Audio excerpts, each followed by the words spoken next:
Corona से हुई मौत पर 4 लाख का मुआवजा देने से मोदी सरकार का इनकार।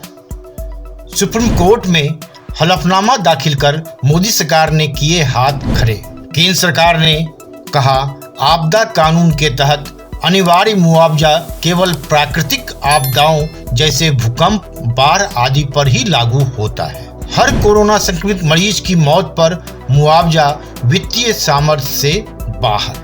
केंद्र सरकार ने कोरोना संक्रमण के चलते मरने वाले लोगों के परिजनों को मुआवजा देने से इनकार कर दिया है। केंद्र सरकार ने कहा है कि कोरोना से जान गंवाने वाले लोगों के परिजनों को 4 लाख रुपए का मुआवजा नहीं दिया जा सकता है, क्योंकि हर कोरोना संक्रमित मरीज की मौत पर मुआवजा राज्यों के वित्तीय सामर्थ्य से बाहर है। केंद्र सरकार ने सर्वोच्च अदालत में हलफनामा देकर यह अपना जवाब दिया है। सुप्रीम कोर्ट ने केंद्र सरकार से मुआवजे को लेकर जवाब मांगा था। सुप्रीम कोर्ट को दिए अपने हलफनामे में केंद्र सरकार ने कहा कि आपदा कानून के तहत अनिवार्य मुआवजा केवल प्राकृतिक आपदाओं जैसे भूकंप, बाढ़ आदि पर ही लागू होता है। सरकार ने अपने जवाब में यह भी कहा कि अगर एक बीमारी से होने वाली मौत पर मुआवजा दिया जाता है और दूसरी पर नहीं, तो यह गलत होगा। बता दें कि सुप्रीम कोर्ट में याचिका दायर करके कोरोना संक्रमण से मरने वाले लोगों के परिजनों के लिए 4 लाख रुपए मुआवजा की मांग की गई है। केंद्र सरकार ने सर्वोच्च अदालत को दिए जवाब में कहा है कि प्राकृतिक आपदाओं के लिए मुआवजे को कोरोना महामारी पर लागू करना किसी भी तरह से उचित नहीं होगा।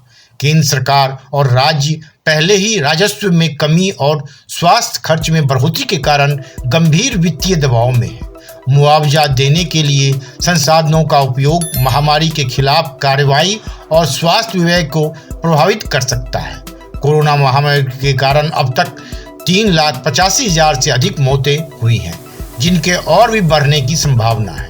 अपने हलफनामे में केंद्र सरकार ने कहा है कि सुप्रीम कोर्ट ने पूर्व में ही स्पष्ट कर दिया है कि नीतिगत मामलों को कार्यपालिका पर छोड़ देना चाहिए और न्यायपालिका कार्यपालिका की ओर से फैसला नहीं ले सकती। कोरोना पीड़ितों के लिए मृत्यु प्रमाण पत्र पर सरकार ने कहा कि कोविड-19 संक्रमण से हुई मौतों को मृत्यु प्रमाण पत्रों में कोविड मौतों के रूप में प्रमाणित किया जाएगा। कोविड मौतों को प्रमाणित करने में विफल रहने पर संबंधित डॉक्टरों पर दंडात्मक कार्रवाई भी की जाएगी। इससे पहले पिछले महीने 24 मई को 2 अलग अलग याचिकाओं पर सुनवाई करते हुए देश की सर्वोच्च अदालत ने केंद्र सरकार को नोटिस जारी करके जवाब मांगा था। इन याचिकाओं में केंद्र और राज्यों को 2005 के आपदा प्रबंधन अधिनियम के तहत संक्रमण के कारण जान गंवाने वाले लोगों के परिवार को 4 लाख रुपए मुआवजा देने और मृत्यु प्रमाण पत्र जारी करने के समान नीति अपनाने का निर्देश देने का अनुरोध किया गया है। ब्यूरो रिपोर्ट, वनडे मैट्रम्स।